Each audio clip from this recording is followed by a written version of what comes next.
Okay, folks, I think we ought to start. I'm sure that there'll be a few more people trickling in, but that'll be fine. Good morning, everybody. I'm Dick Morningstar. I'm the founding director of the Atlantic Council's Global Energy Center.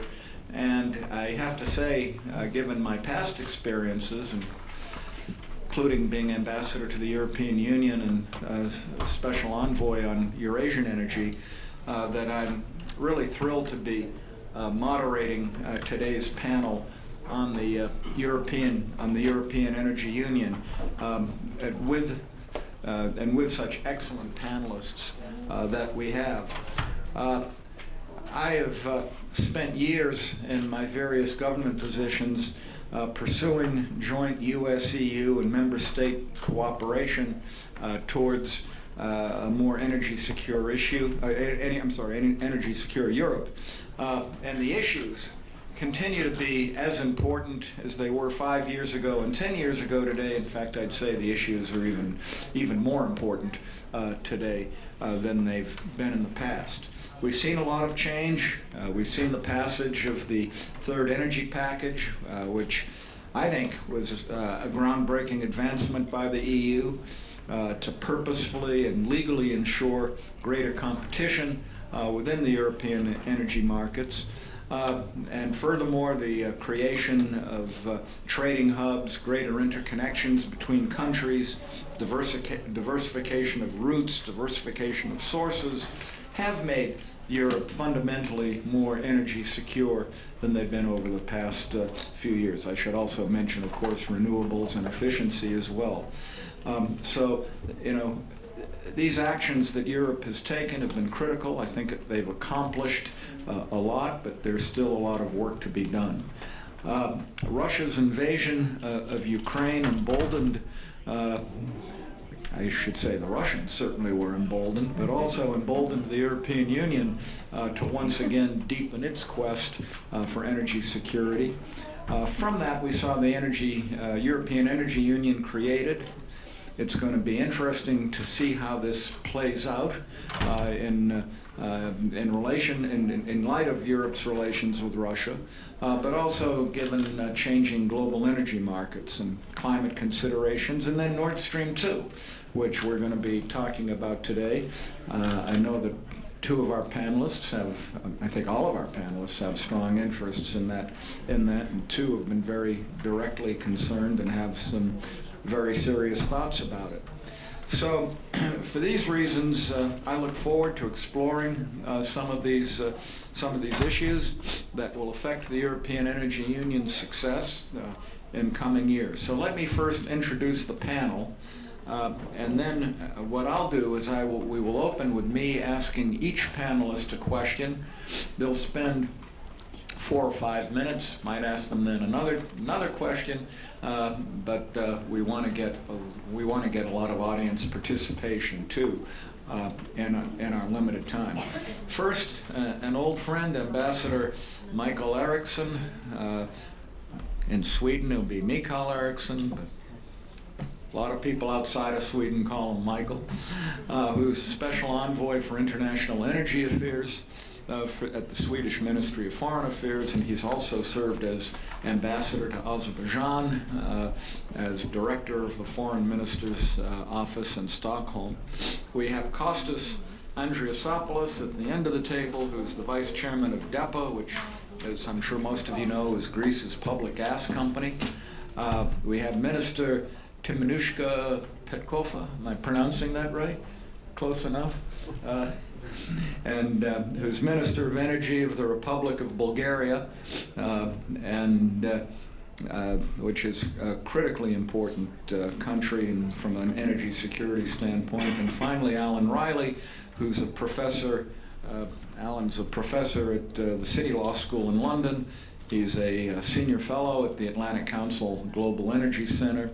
And I will say that he has just written a paper on the legal aspects of Nord Stream 2, which you will talk about. We have passed out, it is not yet published on our website, we have passed out what is basically a complete draft of the paper, but it is copyrighted to Alan, and it should be on our website immediately after Thanksgiving. So we're lucky to have such a distinguished panel with us today, and we look forward to an engaging discussion. A couple of procedural things. The session is on the record. Translation is available using the headsets in 3 languages, English, Turkish, and Bulgarian. Please put your phones on silent. I'm not sure whether I have. You can tweet using #AC Summit, and so again we'll begin with remarks and end with Q&A from the audience. So first, let me ask Mikael a question. Given your experience as the Special Envoy for Energy in Sweden, and your views, and being not as directly concerned as Central and Eastern European countries as to dependence on Russia, can you discuss how Sweden and some of the Western European countries are viewing the energy union? What are your hopes for the future? How does the role of renewables play in this? The role of LNG? So if you could give us some of your thoughts, please.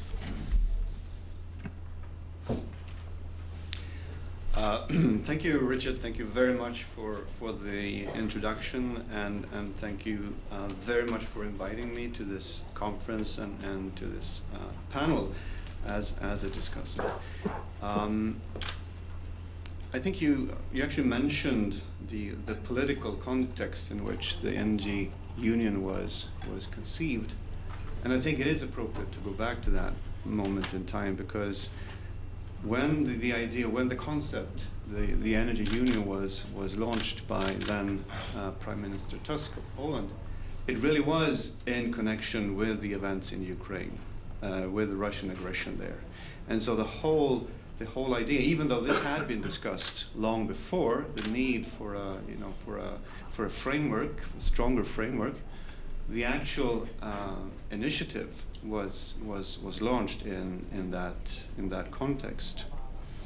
And I listened to Energy Minister Masiulis yesterday, and he was saying basically that at the end of the day, energy is all about politics. So this is the sort of the foundation of the initiative. That said, I think that when the initiative was presented, I think from our perspective, I should say perhaps from the Swedish perspective, I don't think I have a mandate to speak for all Western European countries here, but from a Swedish perspective, I think there was some concern in the beginning. We felt that maybe there was it was very heavy on talking about infrastructure for fossil fuels, talking about EU financing, community financing, talking about centralized structures.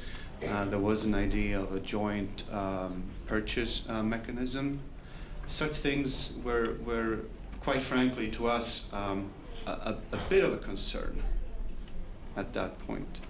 Now what happened was that the Commission took upon itself to develop the whole idea, and they listened to member states.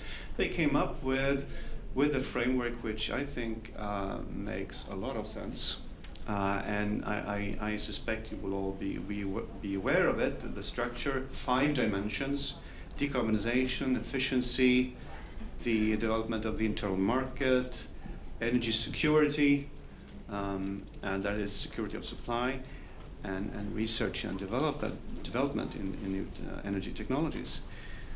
Now, the Commission was very clear in saying that these dimensions are mutually dependent on each other. They reinforce each other, and this is very much in line with our thinking. You might ask what is new with this framework. I think there are certainly new elements and new initiatives, but I think the real value added, I think, is to have a framework, an umbrella, and also to focus very much on implementation of things that we have already agreed on. I think from our perspective, that was really the key, not necessarily to launch new initiatives, but rather to really do what we had already agreed to do. And I think in that sense, it makes a lot of sense to have the Energy Union as an umbrella, as a framework. Just a few days ago, the Commission came out with their report, The State of the Energy Union, which is a first progress report on what has happened since the initiative was launched. I think it was interesting to see how it was presented. I think it was very much put into the context of the decarbonization project. If you listen to Commissioner Šefčovič, if you read the press releases and the report itself, actually, I haven't read the entire report, but I've read parts of it, it really was in the context of the climate imperative leading up to the Paris negotiations. So I think from our perspective, from a Swedish perspective, I think that there has been an evolution from a fairly heavy focus on the hardware in the beginning to focus on a broad-based approach where you combine climate concerns with security concerns and economic growth. And this is very much in line with our thinking. We have been arguing throughout over the last few years, when there has been, and for good reasons, I should say, for good reasons, there has been a very heavy focus on infrastructure, on interconnections, on securing our supplies of fossil fuels. We don't dispute that at all. On the contrary. However, we have always said that there is an interlinkage and a mutually supportive relationship between working for decarbonization, climate, working for an increased energy security, and also promoting growth and employment. We do not see that there are contradictions between those aspects. And we've also wanted to see, and I think that the Commission has been also responding to that, a fairly robust framework of governance. This is actually now being treated in the EU structures, and I think there will be decisions taken in a few days at the ministerial level. Now, in terms of hopes for the future and where the Energy Union should be going, I'd just like to mention three aspects. One is heating, or cooling for that matter. I think if you look at the gas crisis, it really was a heating crisis. A lot of gas in Europe is used for heating. And I think that if we can come up with a holistic strategy on heating, that would also address our gas dependence. Second thing is consumers and consumption. Rather than focusing entirely on production and supply, we need to focus more also on consumption patterns, on empowering consumers to be active in the market. And my third point is regional cooperation. I think that is becoming more and more important. We see that in our own region. We will be inaugurating the Nordbalt electric cable very soon, in a couple of weeks. I will not comment now on Nord Stream, but that's also a regional issue. You'll be able to respond to Alan. But yeah, it's very interesting to see what is happening in the Baltic region with interconnections, with the integration of markets, and as was mentioned yesterday, with the desynchronization of the electric system in the Baltic states from the Soviet system. You asked about the role of new renewables, I think, and here, again, like the overall climate imperative, I don't see any conflicts. On the contrary, I think that the role that the renewables can play in the European strategy is really to help in all respects. Can help with the decarbonization priorities. It will certainly create business opportunities and has a great potential for job creation. And again, it will increase energy security. The more we focus on domestic resources, on development of non-fossil fuels, the better it is for our energy security. So again, we don't see a contradiction between energy security on the one hand and renewables and efficiency, I should say, on the other hand. I'll stop there and I'll take questions later. Thank you. Thank you, Michael. Just one quick point on renewables. Fatih Birol made the point yesterday that we certainly made at the Atlantic Council. Oh, sorry. That we've made in the Atlantic Council and in our task force report is that there is no incompatibility, at least from an electricity standpoint, electricity generation standpoint, between oil and renewables. Obviously, there's, transportation is another story with respect to oil. But given that at least in most countries, oil is virtually not used in the generation of electricity, there really is no conflict there. Let me turn next to Minister Petkova as the Bulgarian Minister of Energy, and let me ask you, from the standpoint of a Central and Eastern European country, which has been very dependent on your gas supply from Russia, how do you see the development of the European Energy Union? Do you think this is helpful from the standpoint of Bulgaria? What do you think are the obstacles? And do you see that, are you beginning to see, hopefully, a coalescence of interests between countries such as yours and Western countries, Western European countries, or other countries within the European Union?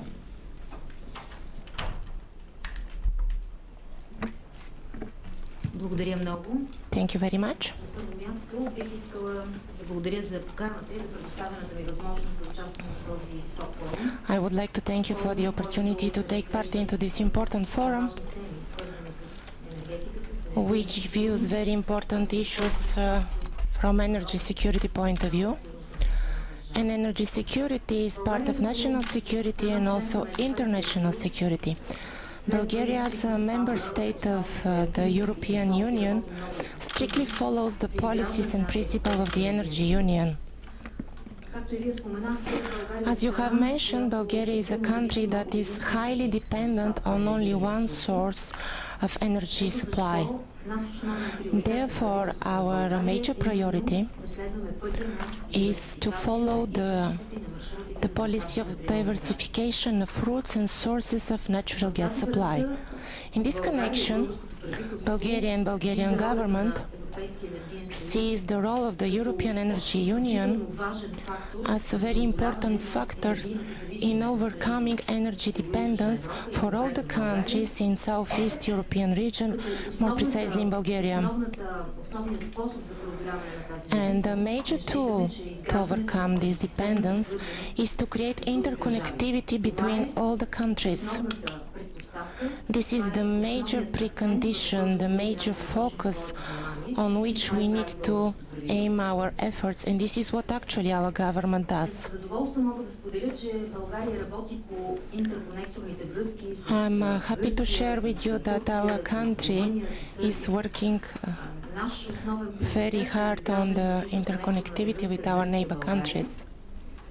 която интерконекторна връзка на практика ще даде възможност не само на България, но и на страните от Югоизточна Европа. This will give all the countries from East European and European countries to exit these dependencies, since Bulgaria is an integral part from the southern gas corridor, which will give access to natural gas from the Caspian region, and this is extremely important. On the 10th of December, together with our partners from DEPA, we are going to sign the final investment decision on the interconnector Greece-Bulgaria project, which is extremely important. Undoubtedly, without the cooperation and assistance of the European Union and the principles of the Energy Union, it would not have been possible to reach all this progress and to ensure energy security in the region. Bulgaria strictly follows the principles of security of supply, competitiveness, affordable energy for all the parties. In this connection, Bulgarian government, following the principles of the Energy Union and the European Union, has presented to the European Commission its concept to create a regional gas hub on the territory of Bulgaria. This gas hub will have the aim to guarantee energy security in the region, to secure sustainable regional energy markets. What are the advantages of Bulgaria in order to create a gas hub, namely in our country? First of all, as you have mentioned, Bulgaria has very strategic geographic location. Bulgaria is a natural crossroad of the routes from east to south. Bulgaria has very well developed infrastructure, which is also a major precondition for interconnectivity. There is also available an underground gas storage facility, which is currently being modernized and expanded. Therefore, we have all the preconditions to develop regional developments and to ensure energy security in the region. In conclusion, I would like to assure you that Bulgaria will continue following and keeping the principles of the European Energy Union. We are going to work for sustainable energy market, energy security in the entire Southeast European region. Thank you for the attention. Thank you very much, Minister Petkova. I think that whoever wound up these headsets had something out against me. But it may be that my mechanical aptitude is in the 10th percentile, but it was quite a chore getting it unwound to listen to you. But thank you. I would like to turn now to Kostas Andriosopoulos.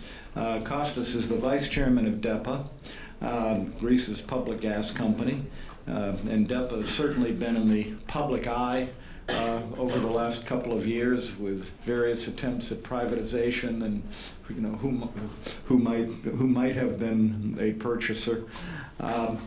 But I'd also, we'd be interested in knowing how you see the Energy Union, how you see the role of natural gas, progress, whether there's been progress, or do you see progress in Southeast Europe with respect to liberalization of gas markets and decreased reliance on a single supplier? And also, given your location and then in connection with the Greece-Bulgaria interconnector that Minister Petkova talked about, how do you see the role of LNG, as well as your role, asking you a lot, I guess, in the southern corridor? So if somehow you can pull all that together in 5 minutes, that would be great. I'll have an attempt on that. There are a few questions there, so thank you for the invitation here to speak, and actually it's a great pass to me from the excellent talk from the Madam Minister regarding the collaboration between states. DEPA, for most of you probably know, it's the Public Gas Corporation, it's the incumbent gas supplier in Greece. We are diversified already in Greece. We have the capacity of bringing LNG in the country through our regas terminal that we have in Revithousa. So in that respect, we can say that we're not dependent solely on one supplier, but indeed the dependence is quite high. So we are more than welcoming other sources of gas.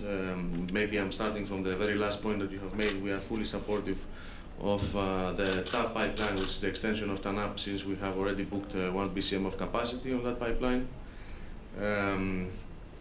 Now, if I spend a couple of 1 minute just talking about the third energy package, this is a legislative framework that the EU has envisioned that is necessary to move to the European Energy Union.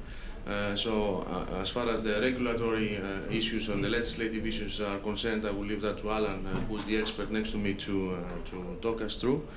As far as the European Energy Union, I would agree with Mikael on most of the points that he has raised in his remarks.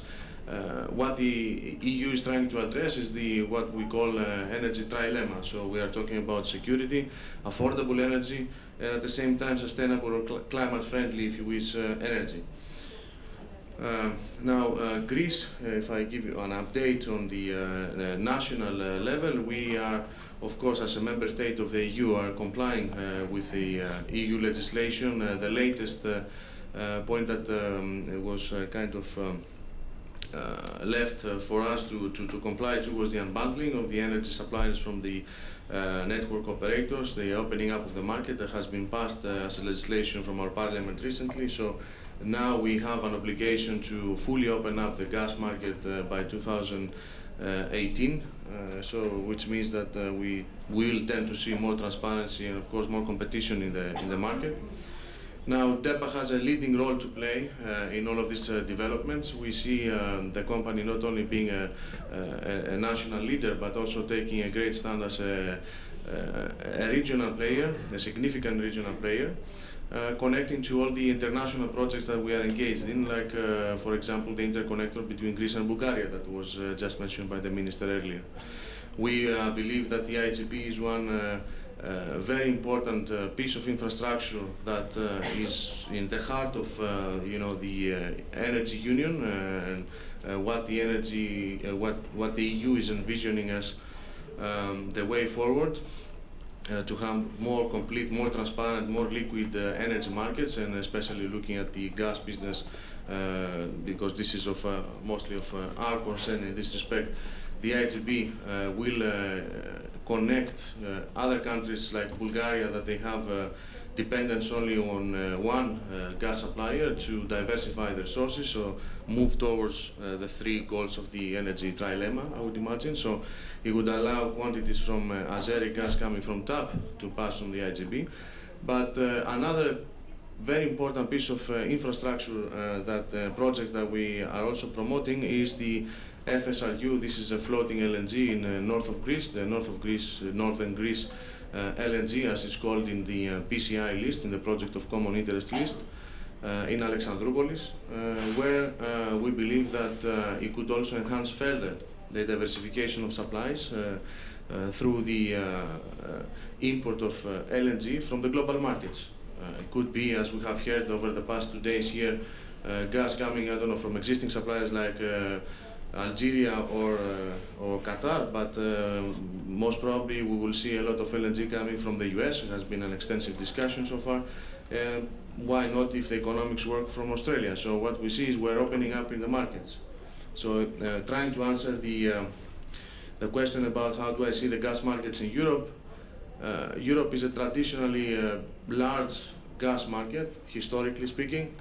I see gas playing a key role in Europe in the future, at least in the short, medium term, definitely, and I see more gas consumption in the European Union in general. But I also see the transformation, if you wish, of gas to a commodity, because so far we cannot say that gas is really a commodity as it is oil, as it is crude oil. Yeah? Crude oil can be transported anywhere. We have seen a couple of tankers passing through the past hour or so from here, from the window. We haven't seen any LNG tanker, we haven't seen any gas going through the Bosporus. And the reason is that the gas is not a commodity yet. But by increasing LNG quantities and increasing tradability of gas, I think that we will be in a position to really speak of gas as a commodity. We see more transparency in the market. For the first time we can see, for example, I have to name the company because they are the pioneers. We have had a panel with Senior yesterday here. You can go on their website and you can see what is the gas price that they're offering. So this is the first time in history of the gas business. So maybe then that will lead to more gas in the system, and Greece will be in a position through that project in conjunction with the IGP, and I must insist on that because this is perhaps the pivotal, the key piece of infrastructure that needs to be in place, that pipeline to connect the markets, because if you don't have connectivity between countries, between borders, then we cannot talk about the European Energy Union, and we cannot talk about third energy package, because then even the legislation cannot follow up. If you don't have the infrastructure, how can you have transparency in the markets? How can you have movement of goods and energy between markets? And then, in that respect, secure your energy security. And I was very pleased to listen to the Lithuanian Energy Minister, following in the lines that we have just heard from Mrs. Petkova today, that energy security is part of national security and part of international security. So from time to time we must see these type of projects from this point of view as well, and not only in commercial terms, even though I'm speaking on behalf of a company of the private sector, if you wish, that we are also speaking in commercial terms, but at the same time we need to try to align this political, let's say, desire, and at the same time the economic desire that a company like DEPA would have. So in this respect, I can confirm that we have signed the PDA, the Project Development Agreement, on the IGP, and hopefully very soon, 10th of December, as the Minister said, we will sign the FID, and then we will have a market test open for about 3 months to make sure that this project will be viable and will actually be built and hopefully operational by the end of 2018. And at the same time, we also see our FSRU plan to work in conjunction with the IGB developments. Thank you very much, Kostas. And I have to say, was not actually the third energy package wasn't fully in force for Nord Stream 1. The third energy package is fully in force for Nord Stream 2. So you've got one problem to start with. Article 11, what's known as the Gazprom clause. If you have a pipeline, transmission pipelines owned by a non-EU owner, or a non-EU owner has control, then it requires certification under Article 11. One of the criteria for certification is it does not threaten the European energy security. Well, given what I've just said about the implications for European supply security, how can it be certified under Article 11? And if you actually dig deeper, it's not just about Ukraine, and it's not just about the immediate issue of gas being diverted from Ukraine via the Nord Stream pipeline. If you actually dig into the reality of European supply security, for Central and Eastern European states, one of the major supply security values is the fact that gas transits from their country, through their country, and on into Western Europe. And because there is a huge reluctance for Gazprom to ever cut off or threaten the Western European states, the very fact that it transits through their country is itself a strong supply security value for Central and Eastern Europe. So to remove that is you're undermining their supply security. That's part of the argument. So you can see that becomes quite difficult.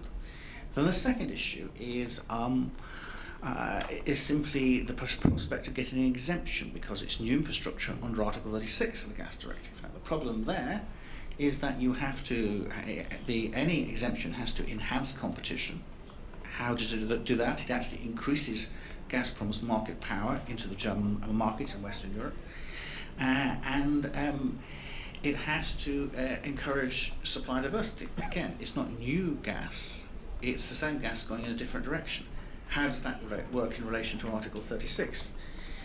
Now, if that was not enough, we also have amazingly a transcript of a meeting in Moscow between President Putin and the German Energy Minister, in which the German Energy Minister says that Russia has not to worry about EU law, because Germany will I'm quoting here, strive to ensure that all this remains under the competence of the German authorities.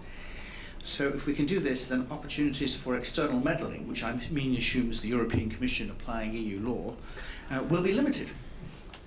Now you may ask how have I got the transcript? Now I can tell you that I haven't got this from MI6. We are not, as far as I'm aware, bugging the Kremlin. Perhaps we are, but I don't know. I can't confirm that. What's quite amazing is that actually the Russians put it on the Kremlin website. You can actually read it. And I assume this was done because there was the sense that we need to jog the Germans along to demonstrate that they're willing to cooperate with Russia. What they don't seem to understand is that this is surely a huge own goal. The European Commission has been red flagged on this, so has most of Central Eastern Europe and the United Kingdom. So this will cause quite a lot of difficulty for German-Russian cooperation, and I think will result in a very intensive scrutiny of this approach to trying to deal with Nord Stream. There is a follow-up to this. This was on 28th of October. On November the 12th, I said initial approach to the shareholding agreement was that Gazprom would have 51%, and then all the other partners would have 10% except NG, which would have 9%. And NG essentially got an extra 1%, and Gazprom went down to 50%. I think you may see in the next few months Gazprom's share going down. And of course, I think this is an attempt to escape the third energy package rules. Now, the difficulty with that is that the Commission's, the EU law on this has already deals with the prospect of attempted circumvention of the third energy package rules, because what they have done in the third energy package in recital 10, it makes it clear that the EU merger law concept of control will apply. So they don't look at necessarily whether you have 51% of the shareholding. They look at whether in fact you have decisive control. Decisive control can be what is the influence you have over the operation of the business. And of course in this case, if you have a situation, for example, that Gazprom effectively gets the other shareholders to take a higher shareholding because they get additional gas discounts or they get upstream assets, that will be sufficient to establish decisive control under EU merger law, which could be applied in this case, and therefore still Gazprom will be deemed to have control, and still the third energy package will apply. And of course, I suspect now, because of that publication of that Kremlin statement, the Commission is focusing on any move to take such steps. And I think there are very great difficulties in actually Gazprom escaping from the rules through this route. So we are in a very interesting place. I'm going to stop in a second, but one other point I just want to make, and this is this. That this,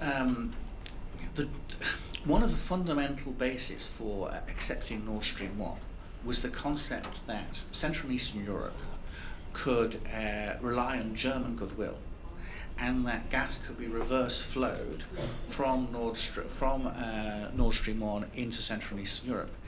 This sort of cooperation with Russia undermines that goodwill. And I think I don't think either Germany or Russia has entirely understood the scale of the loss of lack of trust that these sort of negotiations have on the willingness to accept a second Nord Stream pipeline. I'll stop there. Thank you, Alan.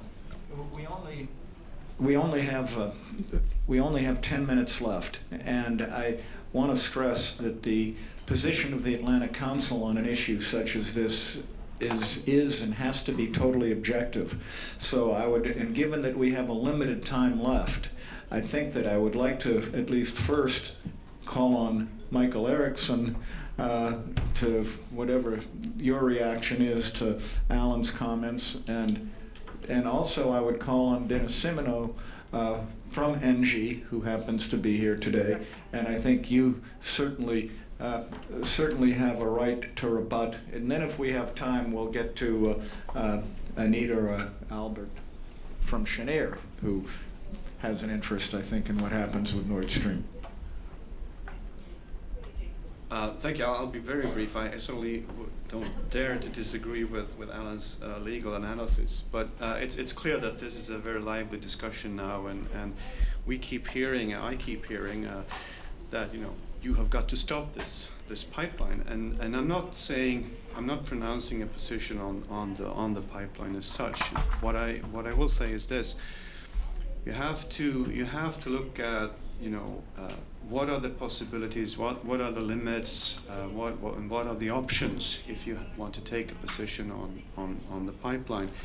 For Sweden as a coastal state, it's clear that at some point in time, if this pipeline is will be built, there will be a point in time where we have to take a decision on an application for an approval to put a pipeline in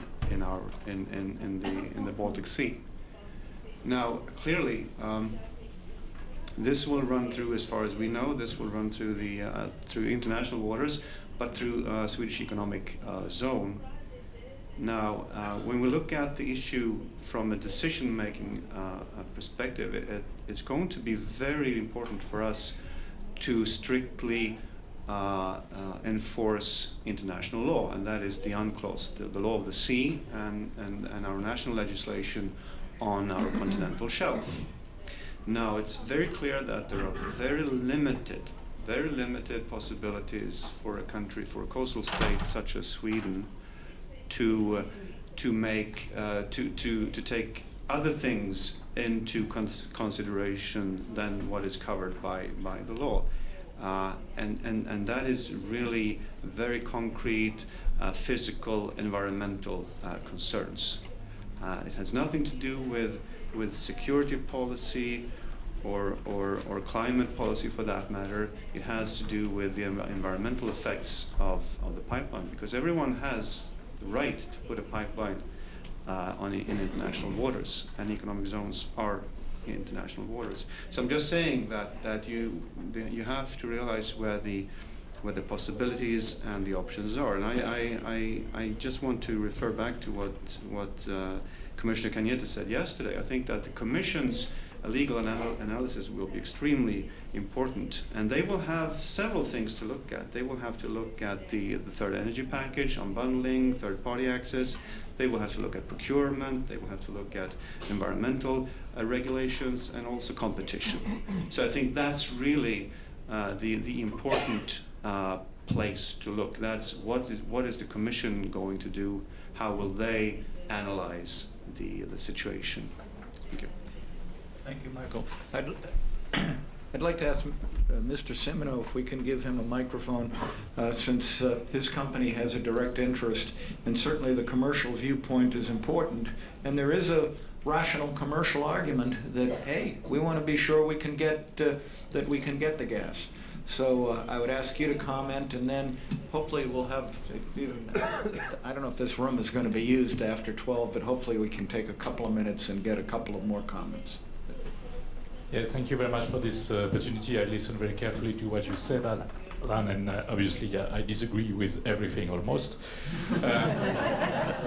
First of all, on the legal issue, as you know, there is an analysis which is under consideration now, but again, we built Nord Stream 1 under almost the same conditions, and I disagree with the fact that we have implemented the third package now, which was not the case before. But anyway, I want to comment more on the economic side, because obviously what we wanted to do by accepting this proposal by Gazprom is really to maintain the supply of gas to the northern western part of the European market. And as you know, our analysis is that the gas consumption will continue to increase in this part of the market. And the supply, the domestic supply, is decreasing severely, both in Netherlands, in Groningen, but also in the North Sea. And so that's why we need more gas coming to this part of the market. That's the first point. The second point is I totally disagree with the fact that you are saying it's not contributing to the security of supply. Precisely. Thanks to Nord Stream 1, we could provide some gas to the European consumers during the last crisis between Ukraine and Russia. And as you know, in 2012, 2013, there were still almost 80% of the gas coming to Europe going through Ukraine. So we had a crisis in 2006, a crisis in 2009, a crisis in 2014. So, I mean, having such an amount of gas going through Ukraine is not assuring the security of supply of the European Union for sure. So, and even, you know, thanks to what we get through Nord Stream, we could provide some gas even to Ukraine by reverse flow from Slovakia. NG was the first provider of gas to Ukraine in 2014, thanks to the gas that we get through Nord Stream. So I think that we should be more pragmatic and probably less political and ideological on that project. And last, on the political side as well, I think that it's also a way to maintain Russia in the perimeter, you know, because as you've seen in 2014, Russia signed very important agreements with China to provide gas to China. So we think that we should maintain a link between the European Union and Russia, and this project is part of it. Last but not least, it's not because we are supporting Nord Stream, and we are glad to have 10%, not to contravene the European Union rules, be sure about that, no. But we are also supporting, as I said yesterday, LNG terminals in Europe, and we also support the Southern Corridor. So we are a strong believer in the increase of demand of gas in Europe in midterm. Thank you. Thank you. Thank you very much. It is really important to hear all views, and I appreciate that. Probably a contrary view. Is it going to be Anita or Albert Nahas from Cheniere? And it would be interesting, obviously you have an interest in selling LNG in Europe. What effect would Nord Stream have on the ability to sell LNG, if any effect? Thank you. And I would like to address my question to Ms. O'Reilly. In fact, we welcome competition because US gas is produced efficiently and at the lowest economic value. And so what we are more concerned with is access to markets and pipelines than whether people build more pipelines, be it Nord Stream or anywhere else. We don't particularly like pipelines that give an uneconomic advantage to any one supplier or buyer. And which leads into my question to Dr. Riley, that the Commission, do you think it is applying the competitivity rules? I mean, if you look at pipeline access across Eastern Europe, one supplier is buying capacity and basically blocking the use. A country like Bulgaria wants to be a hub. It has to be able to have transit across all its borders because domestic consumption is not sufficient to create a hub. The same thing, right now we have an issue with Spain and France. And when the argument about including energy in the transatlantic trade talks is one of conformity of regulation. I don't see how including a subject like energy, where on one partner has actually got a very efficient pipeline system with inter-regional capacity guaranteed to all clients, and another region is inefficiently applying its rules and creating issues that should not really exist at this moment. Thank you, Albert. And we will have time for 1 minute or 2 minutes with Alan's response. But let me just add, not that I'm a panelist, but going back really to what Mikael said, as well as Alan, I guess, that at the end of the day, a careful examination of European law is going to be absolutely critical to this. And if the question is, will there be third-party access to these pipelines? Will destination clauses be prevented so that there can be reverse flow? Will competition cases with Gazprom be resolved in the next period of time. If in fact Gazprom becomes, to the extent it hasn't, and I guess it hasn't, a transparent company following the rules, that I think would paint perhaps would paint a different picture. And I think that is, at the end of the day, the EU just has to stick to its laws and regulations. Having said that, Alan, a last comment, and then I think we're going to have to, unfortunately, bring an end to this really interesting and excellent discussion on this issue. Okay, just to deal with these things fairly quickly, I think there are a lot of problems with the interconnections in the European market. So the Northwest European market is much more interconnected than the rest of the marketplace. The classic issue is with the huge LNG capacity in Spain, 61 BCM, and a 7 BCM pipeline across the Pyrenees. And that's largely, as I understand, to do with electricity to France, wanting to protect its own market and not wanting any increase in the size of gas-generated electricity in France. So I think there, and I understand there is a plan to increase capacity to 15 BCM, but frankly, already I think you can put, the Brits have got 51 BCM gasification capacity, and we can put about 25-30 BCM across the channel. I think that should be the least, the minimum that should go across the Pyrenees.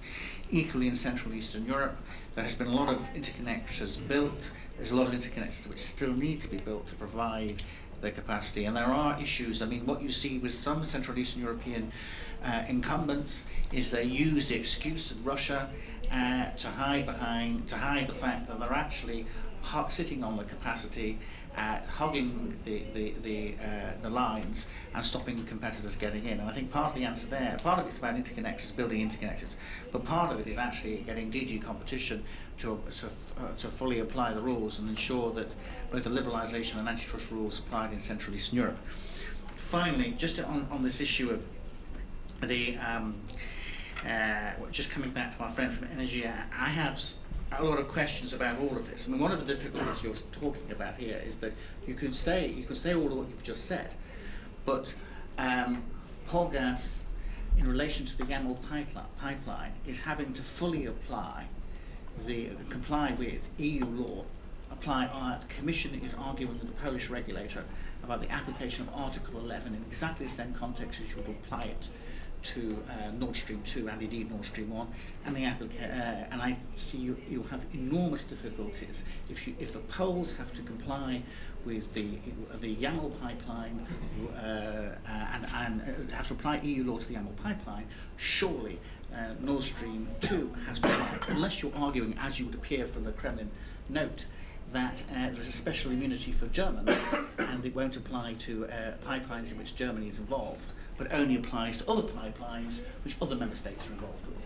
So if there's an immunity for Germany in EU law, which is not clear on the face of the text of the treaty or indeed the directives, that may well be one issue. But if there is no immunity, then I think you have a very serious issue. And I would just, in my paper, there is a footnote which gives you the two Commission draft opinions on the YAML pipeline, and you can read the text there where the Commission is raising issues in relation to the compliance of YAML in terms of third-party access and in terms of Article 11.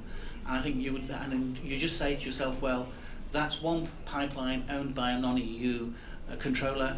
What about Nord Stream? Surely you're in the same position there. Thank you. I'm sure there would be responses. I wish we could go on. Wish we could go on longer. I think this was really an excellent discussion on all of the issues. I want to thank the panelists, and I hope that you all will thank the panelists as well as the audience participation. Thank you.